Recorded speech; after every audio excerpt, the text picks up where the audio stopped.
Now,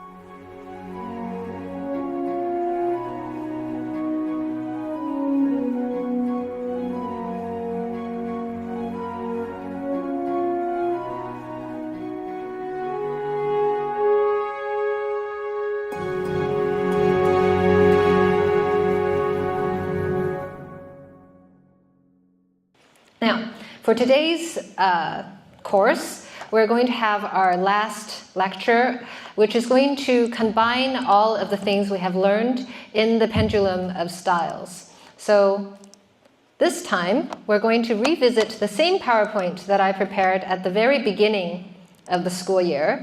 But this time, I think you'll actually understand it. And as I'm talking, probably the IT guy will come in and help us. So. But we have waited for him long enough, so we will begin. Okay, so the pendulum of styles. This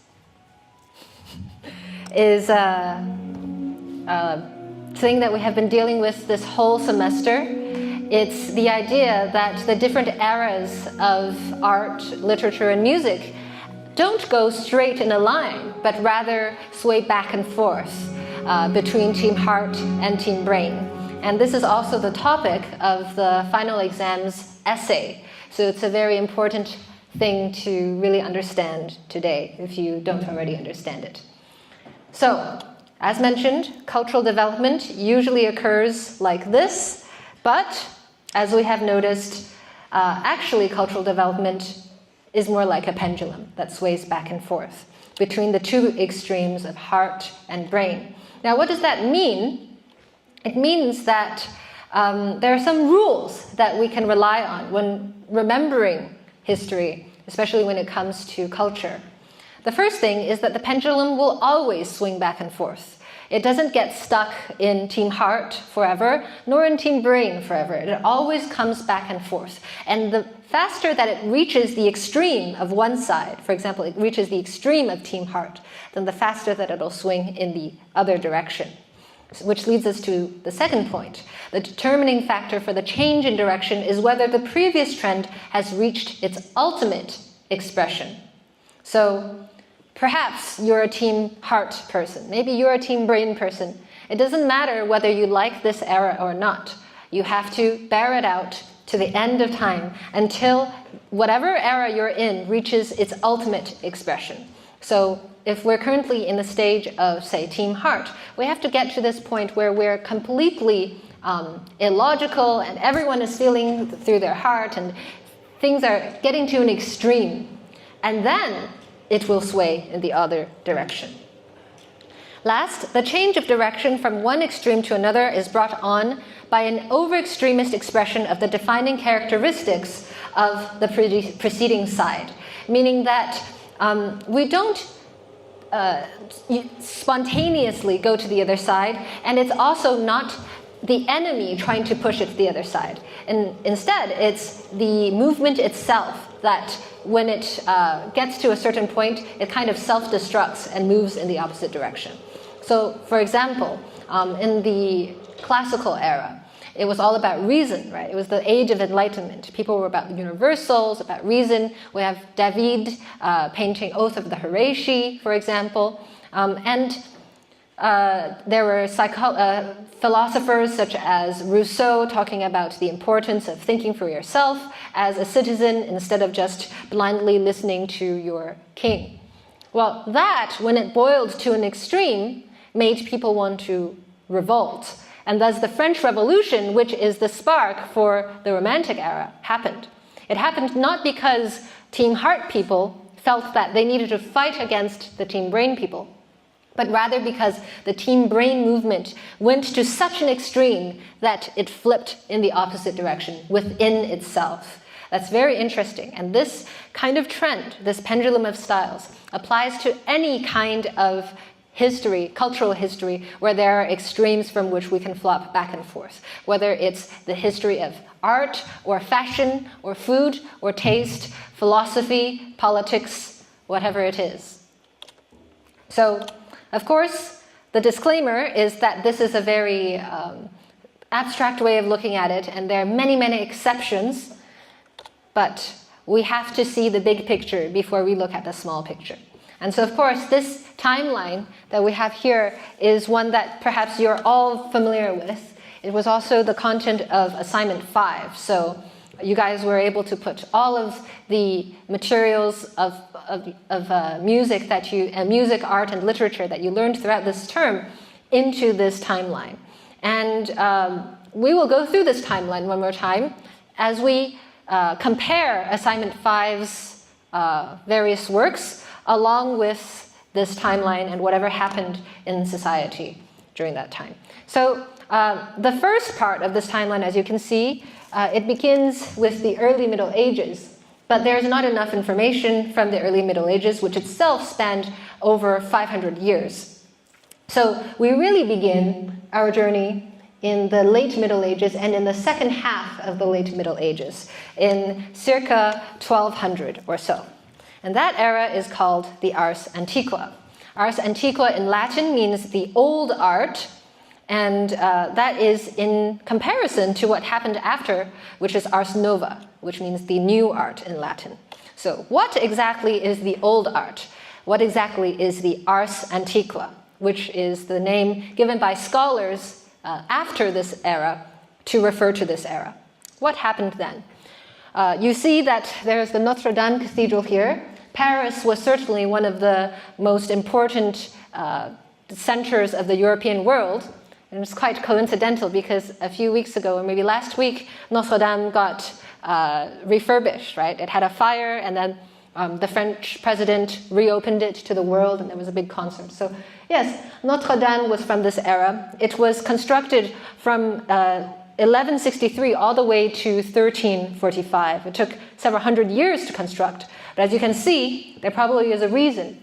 It has these very amazing feats of engineering, even for modern standards. We have flying buttresses. We have a neo-Gothic or Gothic type of architectural style. And all of this points to a fascination of engineering, an interest in learning about how the world works, how physics works, how science works. You would not be able to build a building this tall and this imposing without the use of science, without learning science. And so the Ars Antiqua was really interested in using science and learning about science to further their understanding of the world, which they thought was a reflection of God.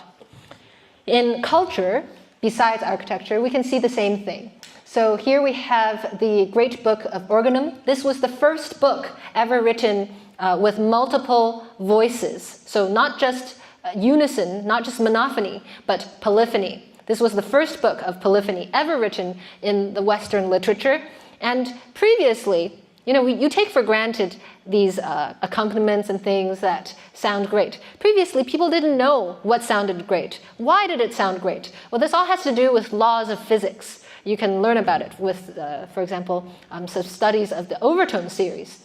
So there are these scientists / scholars / philosophers / monks who came together at the Notre Dame school to compose pieces that were scientifically proven to sound good.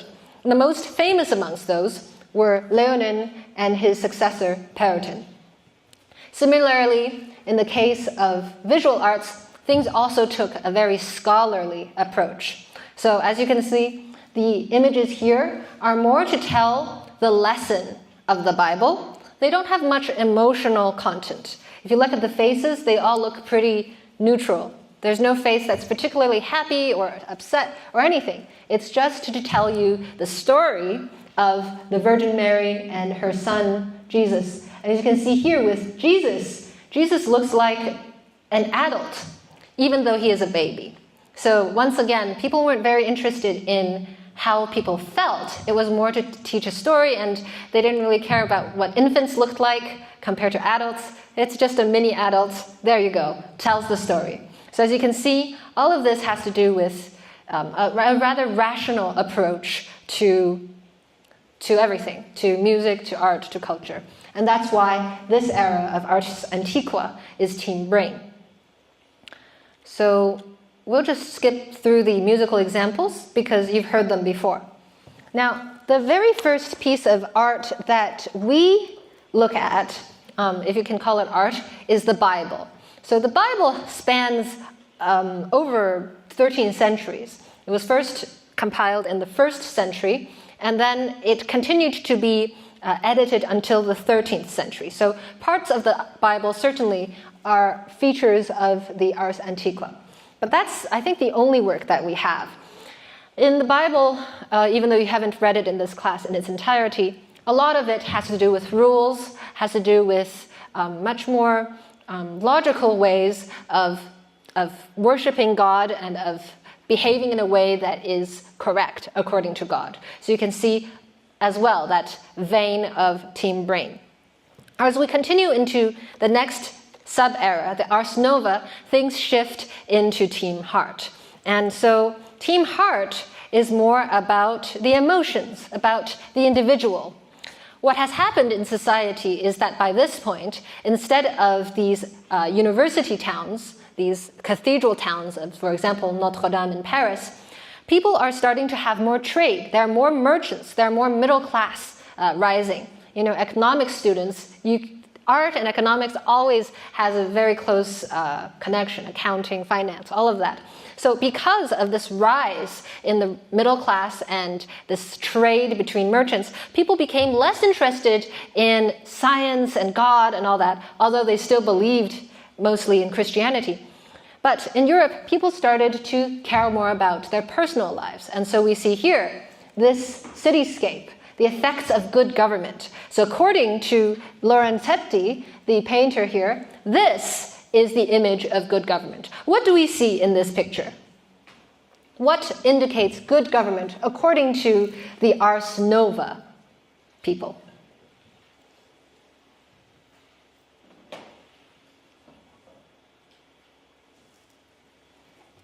What do you see? Anyone who needs to answer for points? This is your last chance today. Well, the buildings, for one, are they structured or are they kind of random? No, they're not structured. They're rather random. Structured means they're very regular. They're well planned. This is not structured at all. It's like, oh, I have some money, let me build a house. And then my neighbor's like, I have more money, I'm going to build another house. And everyone's just building random houses, right? They're pink houses, orange houses, blue houses, yellow houses, whatever color you want, you just build one. And they're rickety and different angles. It's the opposite of structured. And if we look at the people, they're also not structured. Nobody's doing one thing together. Everybody's doing something special, right? Something different. It's kind of like 清明下河图, this picture. And this is only one part of it. So the guy, Lorenzetti, he actually painted the fresco along the wall, the whole wall of a building, like around the building. So this is only one part of the wall. And if you look at the rest of the wall, it really reminds me of 清明下河图 in that it has a lot of many different things happening, and it's showing the prosperity of this city at the time. You can see a lot of people buying things, selling things, haggling, asking, what price is this? There are people cooking, there are people making things, there are people arguing, someone's holding a baby, there are many horses here with lots of goods on their backs. It's really bopping. There's lots of activity, but none of the activity is related to one another. Okay, hold that thought, because later we're going to look at something quite in contrast of that, which is now in the Renaissance. The early Renaissance was more of a transition period. In art, in fact, it's actually called the Proto-Renaissance. So proto means like not really Renaissance, just the prototype, just the beginning of it. So the real height of the Renaissance, the real Renaissance, when we say the word Renaissance, actually refers to the High Renaissance right here in the middle here. And that was totally in stark contrast from the Ars Nova. It was once again Team Brain. And I just want to show you first something real quick, the comparison. So we had the Proto-Renaissance or Pre-Renaissance painting from the Ars Nova by Lorenzetti, right, that we just looked at. And let's compare that with the city, the ideal city, according to the High Renaissance. Now you see the difference? You see how this building is very structured. How is it structured? Symmetry. Who said symmetry? Yes, there's symmetry, right? It's really balanced. Everything on the left is balanced by something on the right. And the shape is perfectly symmetrical. It's very mathematical. It makes you feel, hopefully, rather stable and calm when you look at it. And you feel a certain majesty and power, right? And a very cool-headed kind of mathematical calmness to things. And then you compare it with this one, and you see the big difference. Interestingly, this is called the ideal city, but there's nobody in it. So according to the High Renaissance, the ideal city doesn't have anyone in it. Doesn't have any merchants, doesn't have any horses, doesn't have anybody in it, because probably those people in it will make it ugly. The horse will poop on the ground, the people will throw garbage on the floor. So in the eyes of the Renaissance, the ideal city, the name of this painting, is actually one that's empty, perfectly balanced, just like a blueprint, perfectly new. And then we compare that with Team Heart, which is all about the individuals trading, talking, communicating, doing whatever they want. It's very different, in a very different era. And as we go back to this slide, you can see how the art has also changed. Here in the High Renaissance, we're more about balance. So we have a David here. Now, remember this picture because we're going to look at another David later. And they're on the same topic, but they're quite different. We're going to look at the Baroque David in a second. So the David here is standing very balanced, right? He is very balanced. He's not about to move anywhere. He could stay here forever. He is using a pose called contra apostol, which is a typical pose that Roman sculptors really liked. Contra apostol. So contrary limbs. So one is curved here, and the hand is curved here. And then the opposite one is straight. So now I'm contra apostol. So contra apostol is very popular. It's a very stable pose. And then you also have balance and symmetry in the paintings and the architecture. So here in the School of Athens by Raphael, who's the painter also of what? What famous painting? Marriage of the... Anyone? Marriage of the Virgin. Good. Marriage of the Virgin is also painted by Raphael. So we're making connections now. We're seeing where everything is laid out. So yeah, Marriage of the Virgin was our one famous work from that era, which is very balanced. We also had a lot of symmetry in that one. There was the big church in the top that was very balanced. The male and the female figures were balanced. They were wearing complementary colors. They had friends who were balanced. Everything was balanced. And it really reminds me of this painting by Raphael here, the School of Athens. School of Athens. Well, where is Athens?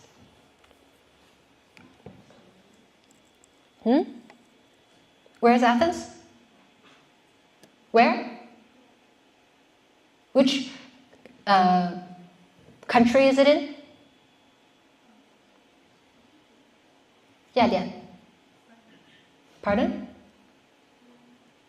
Greece. Sila. It's the capital of Greece. Even today. So you should know. It's where the Olympics came. 奥林匹克 came from Athens. And it is also the home of all the great philosophers from the ancient Greeks, Socrates, Aristotle, Plato. The list goes on. And all of these philosophers are over here, actually. They're all drawn in this painting. Is this painting a real depiction? No. It is from the imagination of Raphael, an Italian painter, who imagined that one day, long, long ago, in a beautiful school that doesn't actually exist, in a beautiful school, all these great philosophers were debating and discussing philosophy. And this is his idealist image of his imagination. And this is an homage to what? To ancient Greece and to ancient Rome. So David here in his Roman pose of contrapposto and of the philosophers from ancient Greece. These are all ways of paying homage, paying respect to the great Roman and ancient Greek cultures that came before. We can also see symmetry and a kind of order in this kind of architecture of the High Renaissance. If you were to compare the High Renaissance buildings with, for example, the Notre Dame Cathedral from the Ars Antiqua, these are two team brain things. But how are they different in terms of team brain? So they're both team brain. The Notre Dame Cathedral is very tall and uses a lot of engineering so that it can be that tall with its flying buttresses. And here we have the Palazzo Farnese, which is much shorter, right? And the windows are smaller. It has a kind of calm sense of repetition, though. When you look at these arcs going over and over again, there's a sense of calm and repetition. So even though they are different, they both have some mathematical concepts, they both have balance, symmetry, and engineering. And so as a result, they're all elements of team brain. Let's continue. Oh yes, the music, similarly. You can hear the entrances coming in. Here. There we go. So you can hear how, all of these voices are coming in a regular way, right? In waves. And what kind of texture is this? What's the texture of this music?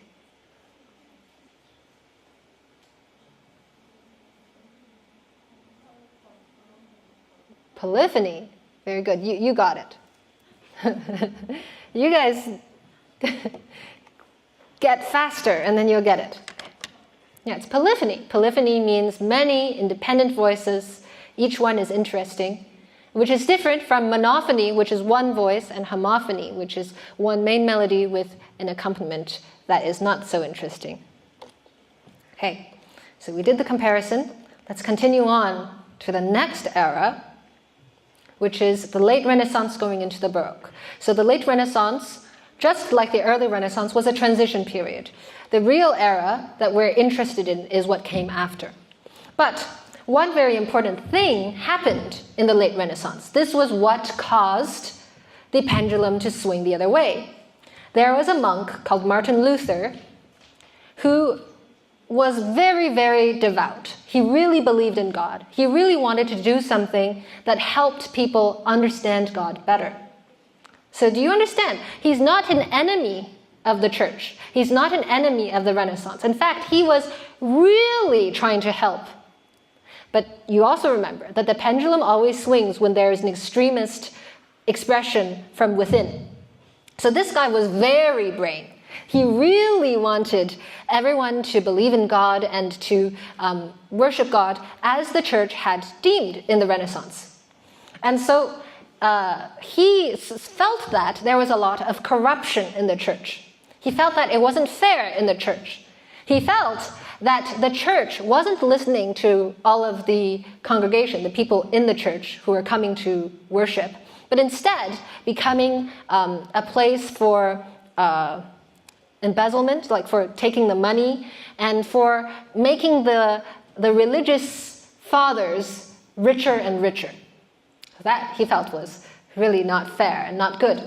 And so one day in 1521, he nailed the 95 Theses. This is perhaps the most important document in the history of Western history, in the history of the West, besides the Bible. 95 Theses. It's italicized because it's a title of a book. And when you write italics with your hand, you underline it. Okay, so the 95 Theses, what are the 95 Theses? Does anyone know or remember? Because I said this before. They were 95 complaints, 95 things he felt was wrong with the church at the time, and he wanted to fix it. One of the things was that he believed that music should be something that everyone contributes to, everyone participates with. So in the Catholic tradition, there's someone singing on stage, just one person.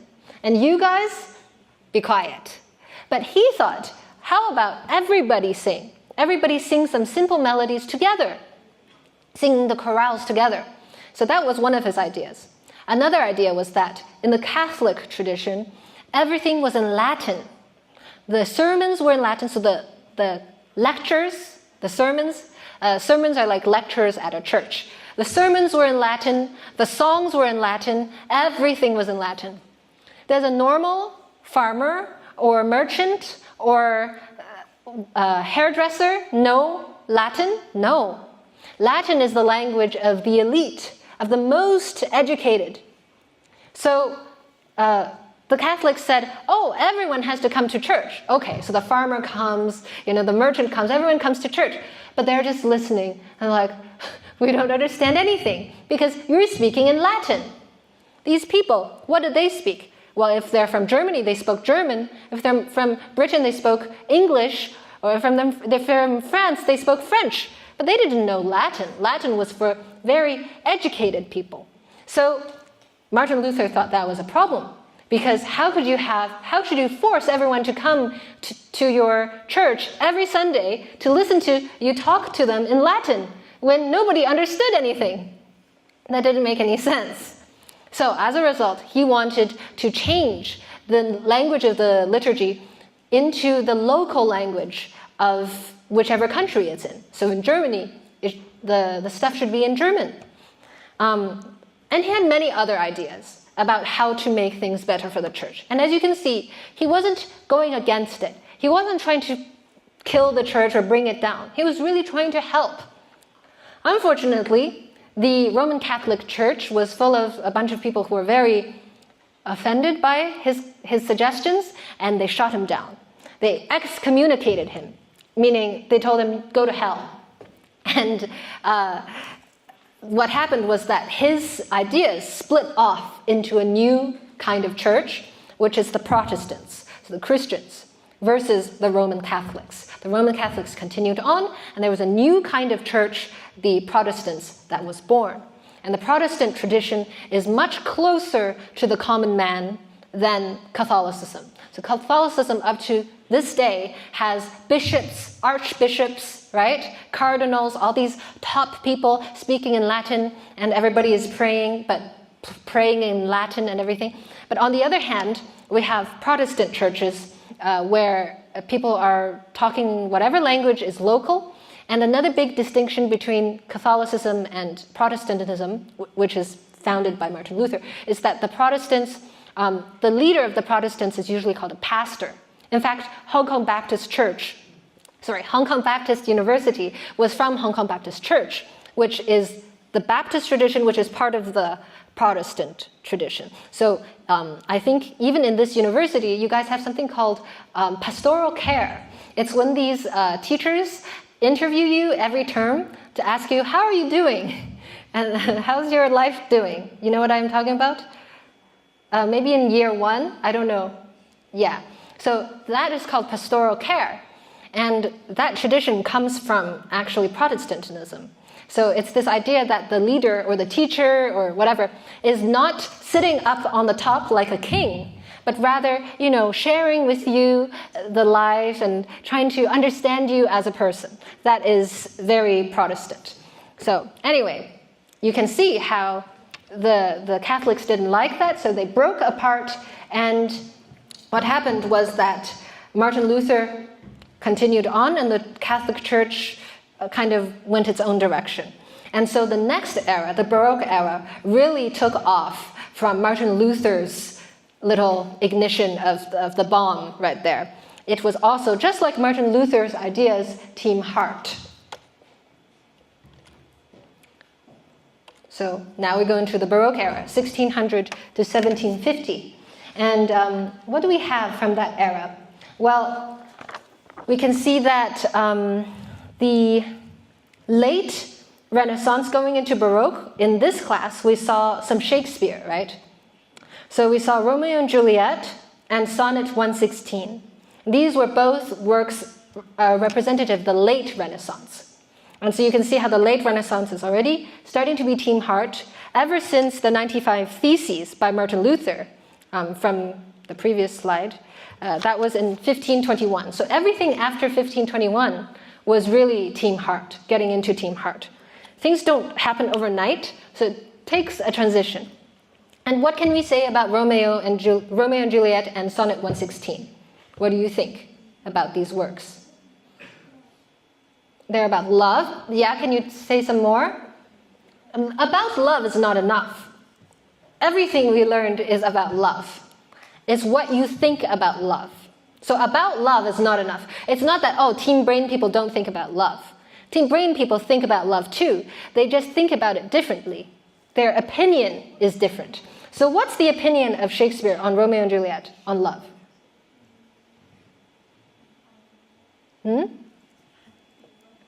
Find love? No. Well, what happens in Romeo and Juliet? Yeah, I want to hear her. Pardon?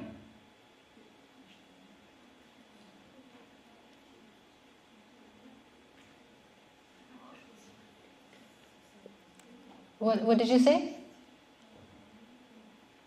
What is the plot? Okay, someone else help us. Yeah. Who was it that I stopped? Someone wanted to say something. What's the plot of Romeo and Juliet? Yes, they die for love. Oh, there we go. Okay, so Romeo and Juliet, they come from different families who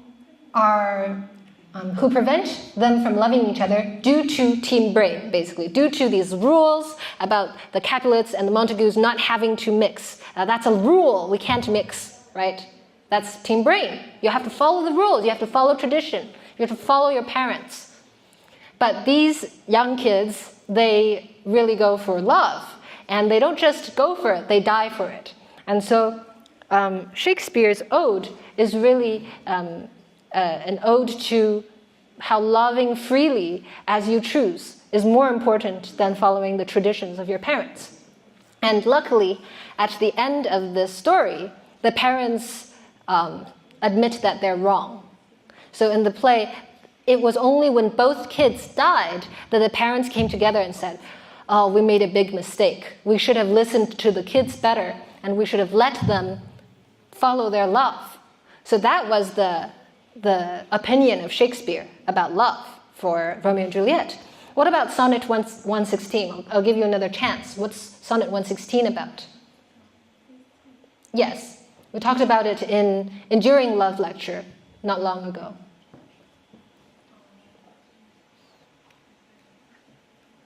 Love is like a star. Good. Love is like a star that does not move, and it is ever shining, right?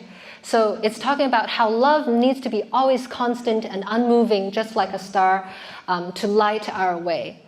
And once again, it's a very romantic, very individualistic idea of love.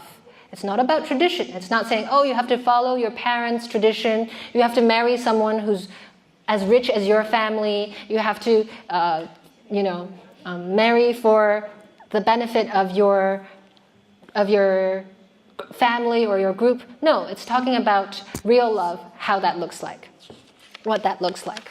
Okay, so we're going into the Baroque, and we're already seeing through the late Renaissance these ideas on love from Shakespeare. Now, as we continue on into the Baroque era, we see even more of that. So, for example, we had Song to Celia, which is by Ben Jonson from 1616, right? So that is really into the Baroque era. And Song to Celia, once again, is about this guy loving this woman. He cannot really touch her because they are maybe different levels of society. The woman is very high class and perhaps noble, and he's just a poet or someone of an entertainer, so he can't really actually marry her. But they share this very personal and spiritual and physical relationship with one another. Okay, and another way of illustrating this vacillation, this change, I should say, from brain to heart, is when we look at David. So on the left here, we have David by Michelangelo. Is it left? This side. Which side is? For you, it's left. Yes. Okay. So on the left side, we have David by Michelangelo, and he is balanced. He is in a pose of contrapposto, as per the Romans. And this statue can be found at the Uffizi in Florence, if you ever go to Italy. Now, in contrast, we have Bernini, the Baroque great sculptor. Bernini painting the same guy. How is this second David different? Say? I can't hear you. O dramatic? More dramatic. How?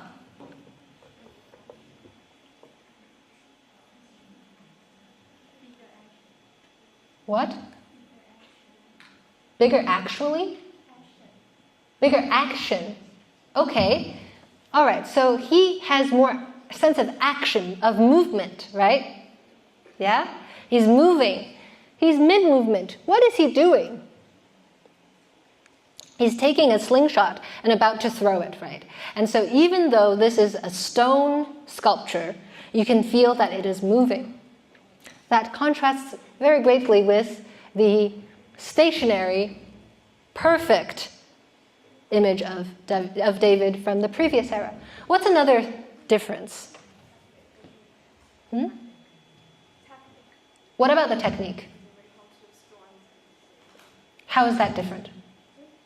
It's more like a normal human, the muscle work. Oh, okay, so it's more human-like. Like a god.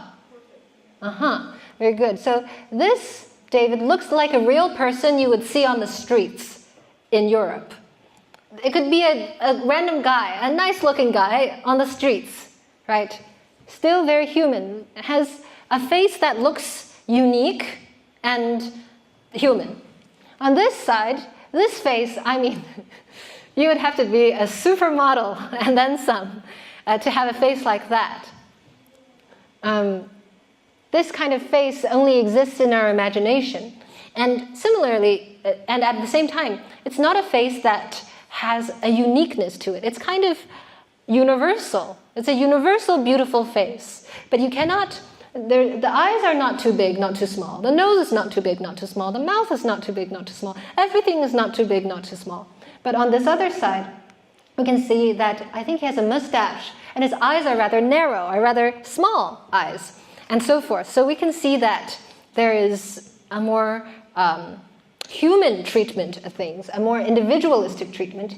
At the same time, talking about balance. So the David here from the High Renaissance team brain is balanced, right? It's very symmetrical. But on the other side, this one is not balanced at all. It feels like he's going to fall over any second. And it's only through feats of engineering that he's able to stand in a weird position like this. Most likely, Bernini put some heavy bronze or other heavy things inside one of the legs so that he cannot fall over. Okay, so all of these traits, balanced versus imbalanced, ideal, godlike versus individual, human-like, stationary, not moving, versus moving with full of action. All of these are comparisons between heart and brain. And these are all key words that you can use in your essays as well when you do your final exam. Let's look at some of the other art from the Baroque era, which is also reminiscent of Team Heart. We can see in the architecture that it's very complicated. It's bubbling over with a lot of very effervescent and very ornate kind of patterns, right? And we have something over here, which is as though the roof of the church is not a real roof, but it's opening into the heavens. We call this technique trompe l'œil, fool the eye, which was something that was invented in the Baroque era. You learned about this before as well. Trompe l'œil, fool the eye. So we're fooling the eye because actually it's a roof, but we're fooled to think that it's the heavens opening up and there are angels flying around in the sky. We also have another technique. Does anyone remember this technique? What is this an example of?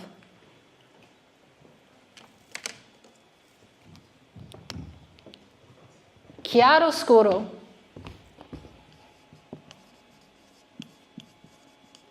And that one in particular is tenebrism.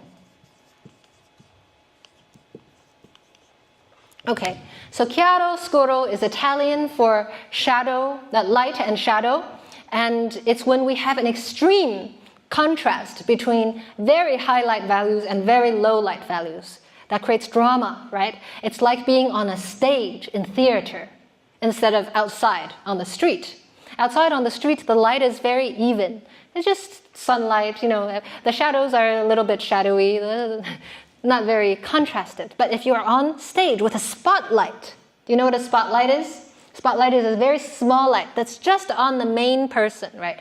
You see a lot of drama in the image. And so chiaroscuro is a way of making a scene, usually in a painting, appear as though it's like a dramatic play on stage. Now, if we take that to an extreme, we have tenebrism. So tenebrism is when the background is so low light that it's near black.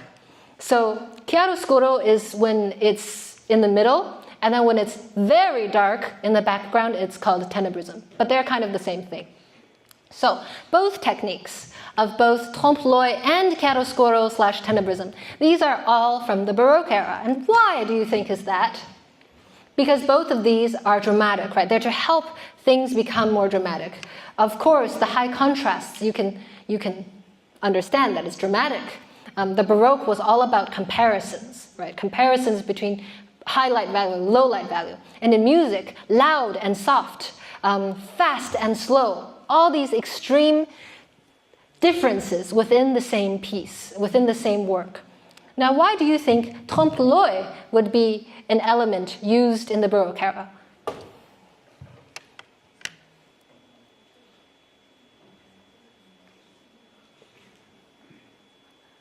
Why?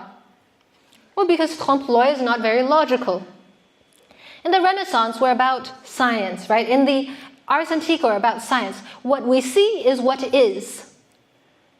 That's the motto of a scientist, right? What we see is what is. You cannot be superstitious. You cannot imagine, oh, there's ghosts. Oh, there's a god. No. That's very superstitious. What you see is what is. But here in the Baroque era, where it's all about team heart and imagination, we can say that what we see is not what is. And what is not what we see. So, yes, that's why trompe l'œil is something quite important from the Baroque era. Another thing we saw from the Baroque era was Apollo and Daphne. Do you remember that sculpture? Yes, it was from Unrequited Love, that lecture. And it had Apollo chasing Daphne and Daphne about to turn into a tree because she didn't want to be with Apollo. And in that sculpture, which is also by Bernini, the same guy who made this David, the great Baroque master Bernini, that sculpture is also full of movement and asymmetry. And the skin looks really like real human skin. And the leaves look like real leaves. The clothes look like they're flying, even though all of it is made from rock. It's amazing. If you have a chance to look at the Bernini, go to the Borghese, it's a museum in Italy, and go look at the sculptures of Bernini. You will see, when someone's hand is touching the leg, the skin actually goes in, like the fat leg of the woman.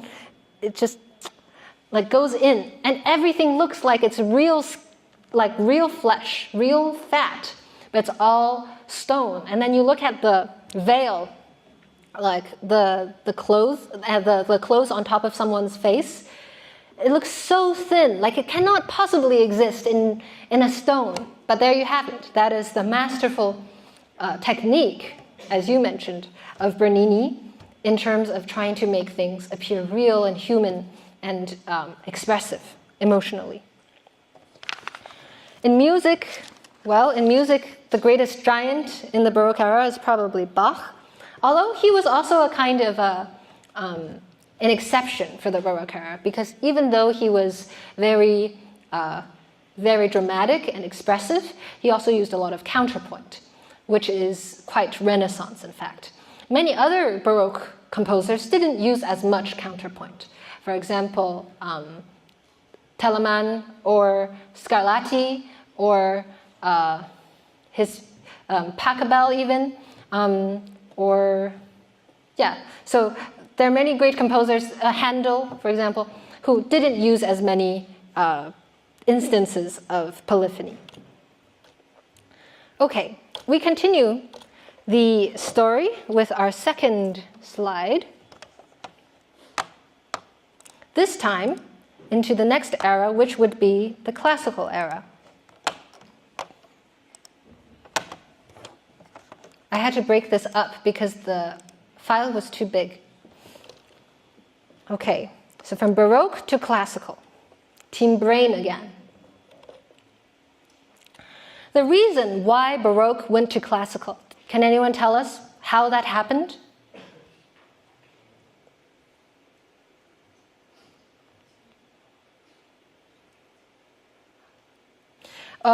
So the Baroque was all about ornaments, right? About ornate ornaments, making things more. Everything is more and more. And eventually, we got to this intermediate era called actually the Rococo, which we don't really talk about when we're doing the most abstract. So usually in the most abstract, we think Baroque goes directly to classical. But actually there was another very small era called the Rococo, which I will show you now. And the Rococo was basically, here's a good one. The Rococo was basically the Baroque era on steroids.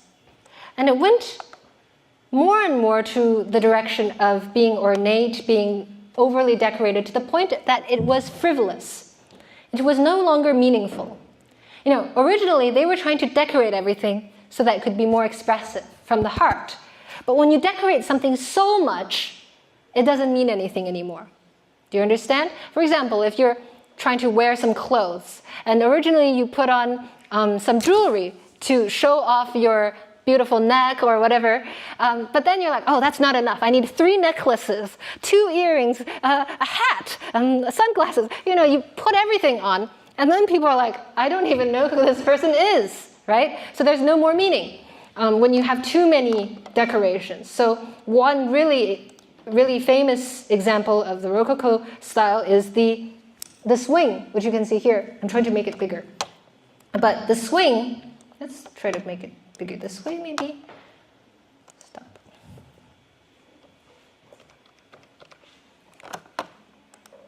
Well, we will wait. Here. So this is an example of Rococo. You can see how everything is so detailed. You know, look at her dress. All those layers of lace and layers and layers of the dress, like not just 2 layers, like all those petticoats underneath. And to a certain degree, you feel like there's no more meaning to it. Everything is so superficial. So actually in this painting, it's a story about this woman who is on a swing, and there's his husband pushing her over here, but you don't really see him, because the more important person you see is this guy, So the husband is pushing her on the swing. He's a good husband, but she is showing her bottom and giving her shoe to a third guy. And this guy is looking up her dress and also is about to catch her shoe. And that's very, very seductive and not good in that era. So you can see how the emotions are no longer about, true love or being meaningful in your love. It's about, flirting and having 3 people at the same time, that kind of stuff. So that was what happened with the Baroque. And here's another example of Rococo. So it looks like this building has too many decorations that we don't even understand what's going on. A lot of times the Nouveau Riche in China, the 暴发户 style, they also really like this kind of 装修, this kind of interior design in their homes. But you can see how it is going overboard. So eventually, the intellectuals of the day said, no more, enough of that. We need to go back to our roots. We need to go to an austere, this is an important word.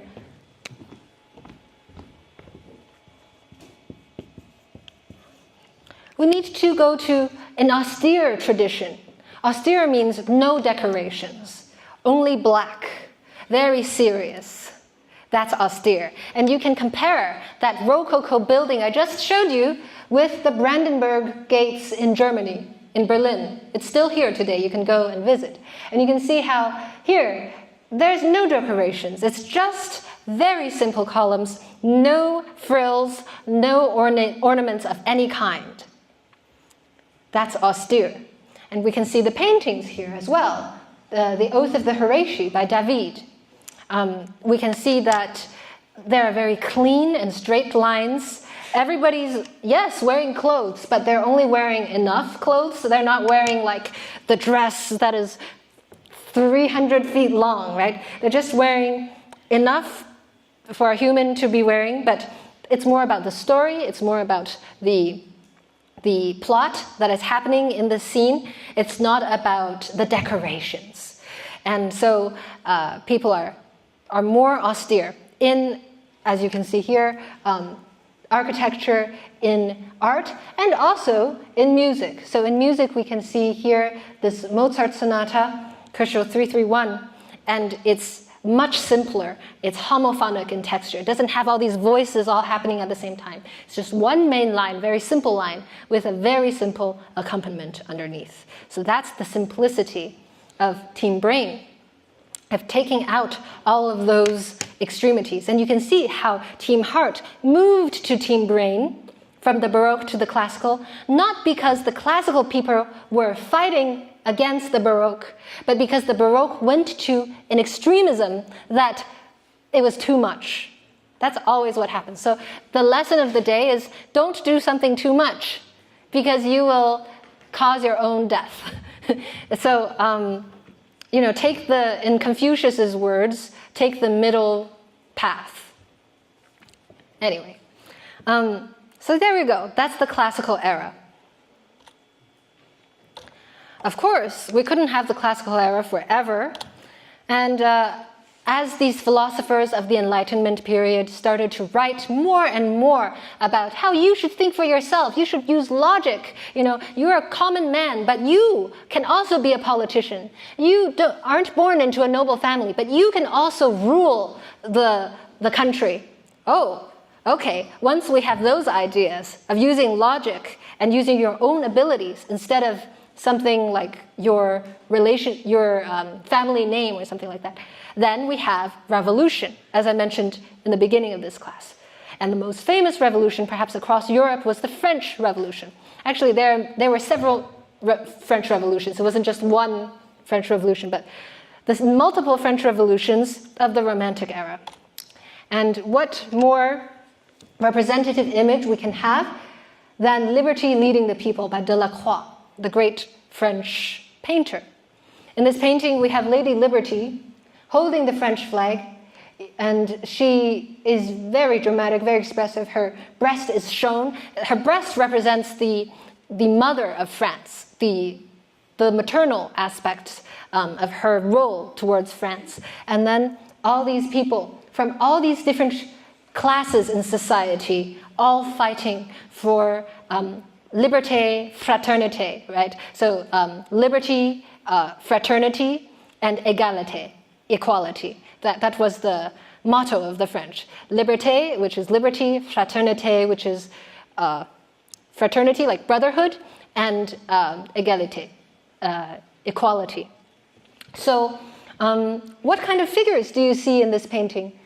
What people from different parts of society do you see? A gentleman, yeah, he's probably a bit noble. He has a top hat and everything. But at the same time, we have this boy here. Well, first of all, he's a boy. He's not even an adult. But he looks like a newspaper boy or something, like low class. He has a bag, like a bag full of newspapers almost. And he's also part of the revolution. And then we see, I think it's a woman down here. But she's not wearing the big dress, ready for dancing the ball. She's wearing very simple clothes, probably not a very rich woman, and she's also part of the fight. And we see another guy. This guy is probably not a gentleman. He's probably from the working class because his shirt is open and he looks quite tan. His skin is quite dark. So you can see all these different people from different levels of society all coming together for a revolution because of the ideas planted in the classical era. So the classical era, with its ideas on reason, on thinking for yourself, actually, when they got strong enough, turned into the opposite, turned into the Romantic era, which is all about creating a future for yourself that is not limited by your circumstances of birth. During the Romantic era, people were also more interested in finding themselves in nature, as you can see here in this Friedrich painting. We've seen a lot of Friedrich in this class. Monk and the Sea, Wanderer above a sea of fog, and here the chalk cliffs on Rügen. You can see these three figures on these cliffs that are very, very dangerous, but at the same time extremely beautiful. They're dangerous and powerful at the same time. And it's the vast special force of nature against these tiny, tiny humans. And probably on this cliff, they're reflecting about their life and also about death. We can see that this guy is a bit afraid of the heights. He's crouching down. He doesn't want to stand up. This guy is very calmly looking out into the distance. And as we learned by this point, what does the ocean stand for in a Friedrich painting?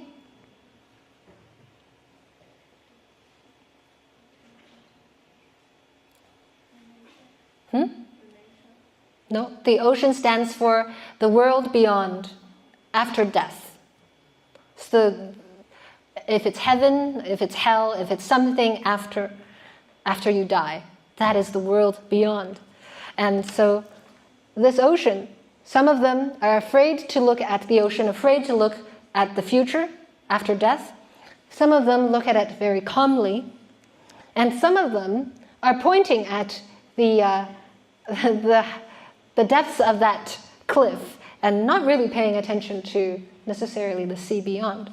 So this is actually a painting commenting on different people's opinions about their own deaths, different people's approaches on deaths. Some people are very brave about it, some people are scared, and some people are unaware of it.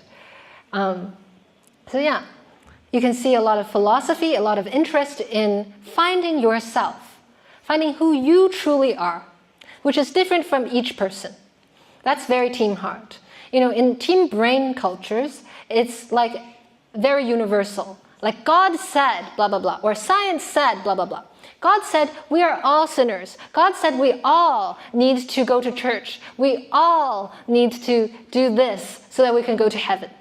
Or science says the world is always following F equals ma, Newton's laws, right? So it's always saying these universal truths. But the Romantic era, on the other hand, is about individual truths. Who are you? You are unique. You are someone who is different from everybody sitting in this room, and it is your job to find yourself and to make yourself. You cannot go read about it in a book, in one book. You cannot find it in one trip. You have to use your own heart and your own soul to be able to search for that self that is unique. And you need to live that to the fullest. In this painting here, we have Liszt. So this is the music part of it. Liszt was a virtuoso pianist, meaning he played with great, impressive technique. And he was well, in this picture, really transporting all of the individuals in this room into another world, a world of imagination. You can see in this room, there's actually quite a few figures that we might recognize. Here's George Sand, sitting on the couch. George Sand was the lover of Chopin. And here we have Liszt's lover. I believe it's Marie Dagout by this point, although it might be Princess Caroline. Depends on at what point, which lover he had. There is Delacroix also. Delacroix is right here, I believe. And then there's Victor Hugo. I forgot which one is Victor Hugo, but he's also standing there. And so there's a lot of famous people, great minds of the era, all congregated in this room. And beyond, you see the stormy sky and sea, very emotional, very dramatic. And who is this on the piano?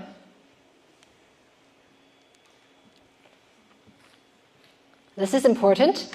This guy was the father of Romanticism in a way, but he was also himself a classical composer. Who would that be? Da da da da. Beethoven. Yes.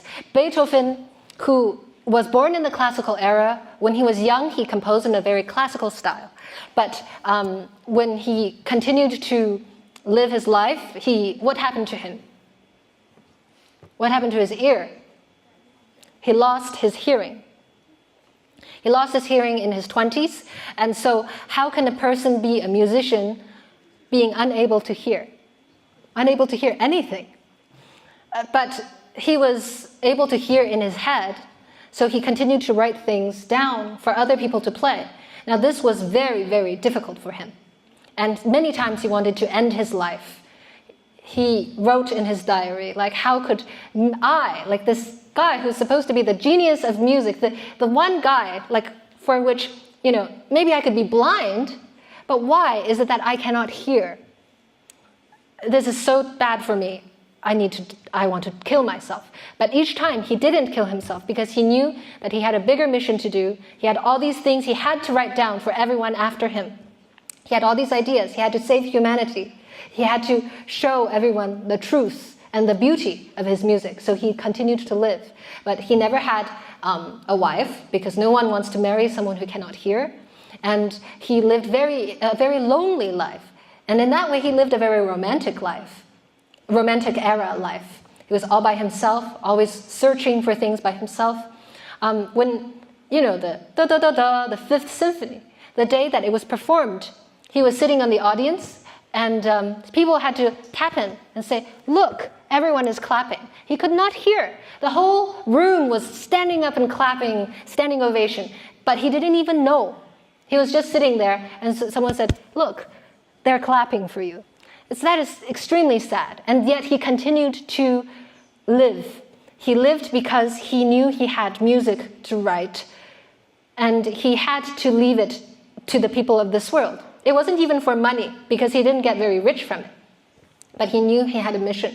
Now, if there's something more romantic than that, I don't know. But that is why his statue is on this piano.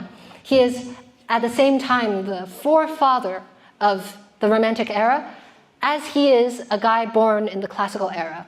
And it was through him that all of these other people came to be. What happens after the Romantic era? Well, the The Romantic era had more and more notes, more and more emotions, and by a certain point it reached a climax of complexity. It became so complicated that people didn't know what they were listening to anymore. Richard Wagner, was a great romantic composer of opera, except one of his operas is over 4 hours long. And his ring cycle takes many days to perform. So, you could have a piece, a song that's 1 minute, okay. 10 minutes, okay. Half an hour, all right, a bit long, but I can sit through it. But what about an opera that is many days long? By that point, does it have any more meaning than an opera that is 3 hours long? Right? So when we reach a certain level of complexity, the only way is the other direction again. So people started to break down the rules of harmony, of chromaticism that Wagner had taken to an extreme, and broke it in all areas. You can see that also with art. So here we have Guernica by Picasso, which is a huge difference, a huge departure from all of the paintings we've seen today. How is this painting different?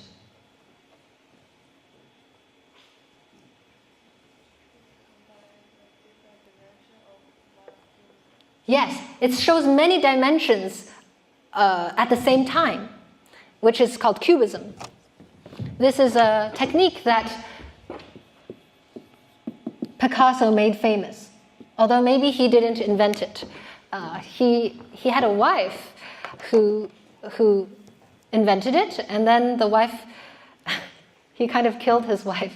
Anyways, cubism. So this is when we see multiple sides at the same time. When I'm standing like this, you don't see this side, right? When I'm standing like this, you don't see that side. But with cubism, you see all the sides at the same time. And that's very strange. The same thing was happening in music. So whereas in all the music that we've listened to up to this point, there's only one key at one given time, right? One central note that is the key. For example, C major. Okay, the center note is C. G minor, the center note is G. There's one tonal center that all the notes go to. Da da da da da da da da da da da da da. It goes to this note. We feel that it's going to this da. This is the home note. If we ended da da da da da da da, da da da da da, we have to go to that note. So all of the notes, all of the pieces that we've learned so far have to go to a central note, a central key, one key at a time. We can change the keys, we can modulate, but they still have to be one at a time. But in the 20th century, we have polytonality. That's when cubism is basically polytonality. Polytonality. It's when there are many keys happening at the same time. D major against C minor at the same time. It's just like seeing the two sides of a face at the same time. When you first listen to it, perhaps you're a bit confused and you're not used to it. You think, oh, this is very weird music. But just as you look at this painting and eventually are used to it, I see the beauty of it. I see there's something to appreciate. The same thing happens with music. This breakup of dimensions of tonality didn't just happen by chance. It was also due to many of the world events happening at the time. Because the 20th century, if it had one word to describe it, in the words of Leonard Bernstein, the great musician, was the century of death. The century of death, the 20th century, was marked by war after war. Picasso was drawing his Guernica in order to commemorate the Spanish War. But there are many others. For example, the First World War, the Second World War, the Korean War, the Vietnam War, and many other wars. And so in this era of war after war after war, you cannot continue to sing a song the way you used to. That is just not enough. You feel so much sadness and grief that the do, re, mi, fa, sol, la, si, do system, the major minor system, is just not enough to express the brokenheartedness that you feel. And so they turned to polytonality, cubism, all these different ways to really express their pain. But notice how this is also brain. That's very interesting, because while they were trying to feel their pain in a new way, they were also trying to hide it. You know, when you feel so much pain, you feel like if you say it all at the same time, you will break. Right? When you are very, very sad, you cannot cry anymore. Because you feel like if only one tear comes down, you're just going to fall apart. So you really try to like keep it together.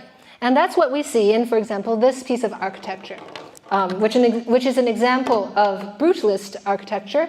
It's the Hotel Marcel. So this is a hotel, but it doesn't look very welcoming, nor does it look very expressive. It's made out of what material? Concrete, 水泥. And it has all these tiny little windows that reflect the light out. You cannot see inside it at all. You do not know what secrets are happening inside. Is there a man going there with his lover to cheat on his wife? Are there people making deals under the table where they should not be making deals, using the money from another company, for example? We do not know. This is all hidden behind this facade. But this facade itself appears very calm and logical and powerful and imposing. We can see that also in Guernica. Even though Guernica is full of pain and rage and destruction, if you just look closely, you'll see it. But on the surface, it's black and white. If you're just passing by, you don't feel it at first. If you look carefully, you will notice that it is just horrific. But when you first look at it, because of its lack of color, and also because of its very novel technique, we might not be able to see the emotions within. When we look closely, oh my God, there's like a dead person on the ground, someone screaming like this, but we really get it. And the same is happening with Hotel Marcel.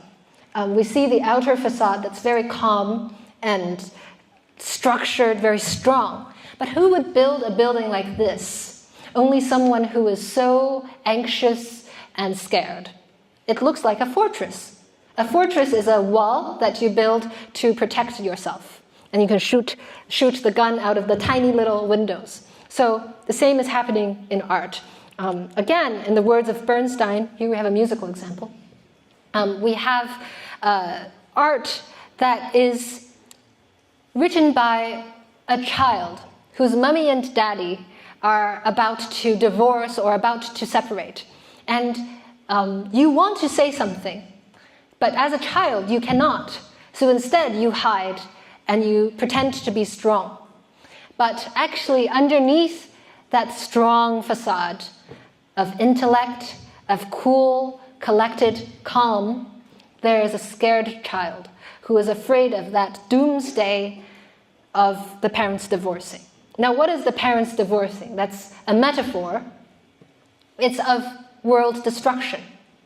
You know, we now have the nuclear bombs ready to be deployed any moment.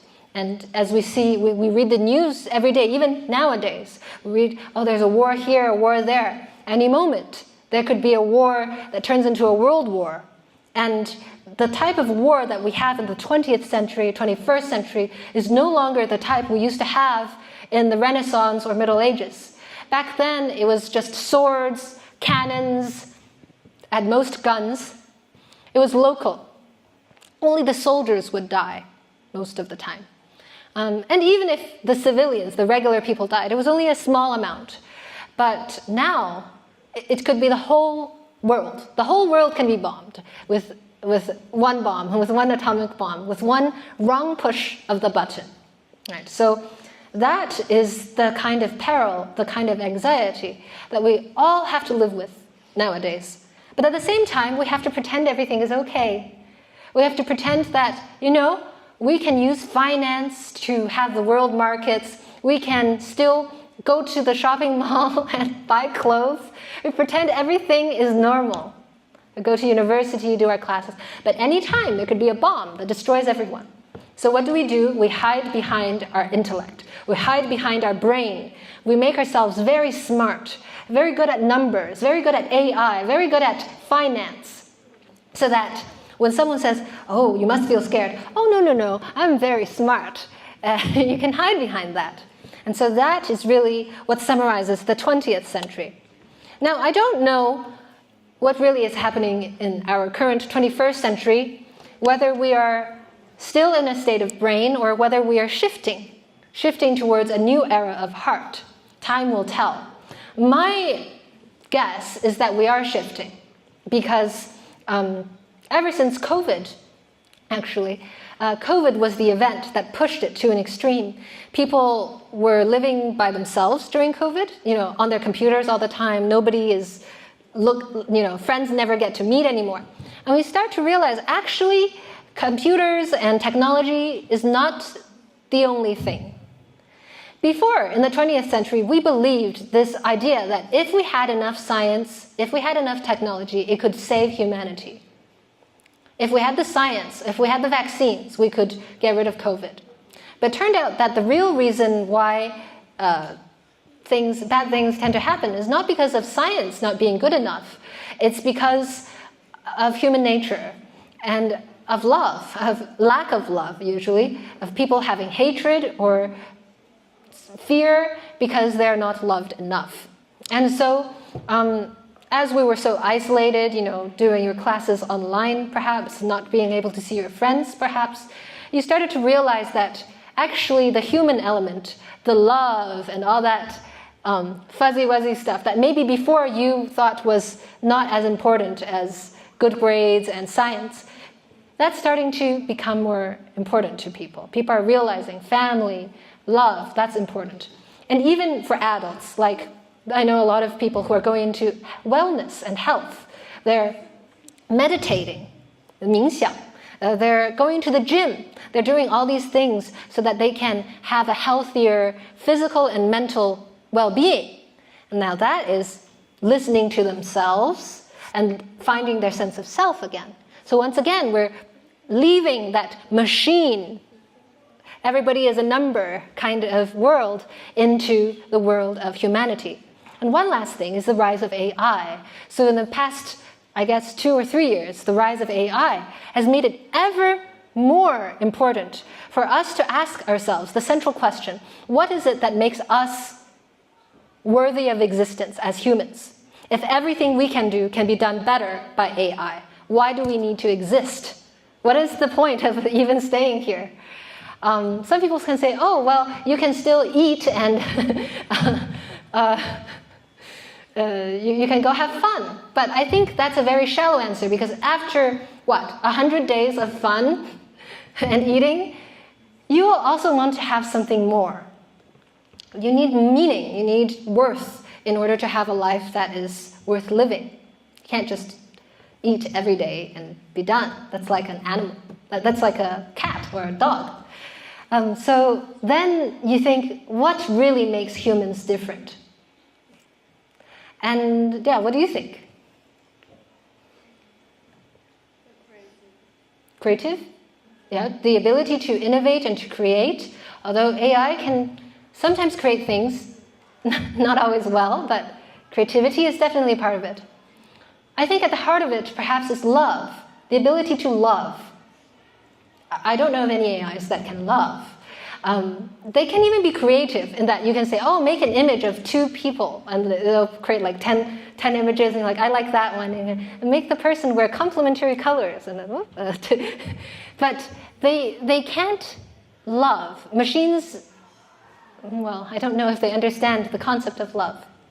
So what really sets us apart, and actually the reason for why this class was created, was to help us perhaps gain some wisdom or viewpoints from history, to help us in this most difficult task and greatest adventure of living, which is to love. So thank you so much for being part of this journey, and I hope that on all your journeys of love that you will Find something worth living for. Thank you.